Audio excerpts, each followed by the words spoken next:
تو اس لیے ہم اللہ کے نیک بندوں کے پاس جاتے ہیں، ان سے دعا کراتے ہیں، ان سے اپنی التجا پیش کرتے ہیں، وہ اللہ سے دعا کرتے ہیں، ہمارا ایمان ہوتا ہے اللہ ان کی دعا کو رد نہیں فرماتا، اللہ ان کی دعا کی برکت سے ہماری مشکلات کو حل فرما دیتا ہے۔ تو اس لیے برادران اسلام، ہم اللہ کے نیک بندوں سے دعائیں کراتے ہیں، اور صحابہ کرام رضوان اللہ اجمعین کا عمل بھی یہی تھا کہ صحابہ کرام کو کوئی جب مشکل پیش آتی تو وہ حضور کی بارگاہ میں حاضر ہوتے، حضور سے آ کر عرض کرتے، اور حضور علیہ الصلاۃ والسلام یہ نہیں فرماتے تھے کہ اے میرے صحابہ مجھ سے دعا کیوں کراتے ہو، خود دعا کر لیا کرو، اللہ سب کی سنتا ہے۔ تو بات وہی ہے، میرا رب سنتا ہر ایک کی ہے، قبول اپنوں کی فرماتا ہے۔ سبحان اللہ، سبحان اللہ۔ تو اس لیے حضور نبی کریم صلی اللہ علیہ وسلم کے صحابہ حضور کی بارگاہ میں آتے تھے۔ حضرت انس حضور کے بڑے قریبی صحابی ہیں، جنہوں نے 10 سال حضور کی خدمت کی تھی، 10 سال۔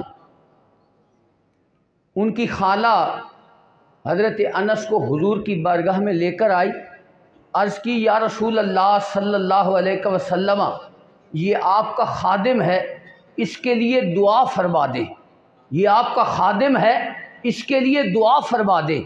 تو حضور نبی کریم صلی اللہ علیہ وسلم نے دعا فرمائی، یا اللہ اس کے رزق میں بھی برکت دے دے، اس کی عمر میں بھی برکت دے دے۔ حضور علیہ الصلوۃ والسلام نے جب یہ دعا فرمائی تو حضور کی دعا کا پھر اثر یہ ہوا، حضور کی دعا کا اثر یہ ہوا کہ سارے لوگوں کے باغات سال میں 1 مرتبہ پھل دیتے تھے، حضرت انس کا باغ سال میں 2 مرتبہ پھل دیتا۔ عمدۃ القاری شرح بخاری کے اندر یہ موجود ہے، تو لکھا ہے کہ سارے لوگوں کے باغات سال میں 1 مرتبہ پھل دیتے تھے، لیکن حضرت انس کا باغ حضور کی دعا کی برکت سے وہ سال میں 2 مرتبہ پھل دیتا تھا۔ اور حضرت انس کے باغ میں ایک بوٹی لگی ہوتی ہے جو ہمارے گھروں کے اندر بھی لگی ہوتی ہے، جس کو نیاز بو کہتے ہیں ہم۔ حضرت انس کے باغ میں وہ لگی ہوئی تھی، لیکن حضور کی دعا کی برکت سے اس کی خوشبو اور تھی۔ وہ فرماتے ہیں کہ اس کی خوشبو تو اپنی ہوتی ہے، لیکن حضور کی دعا کی برکت سے وہ بوٹی کستوری کی خوشبو دیتی ہے۔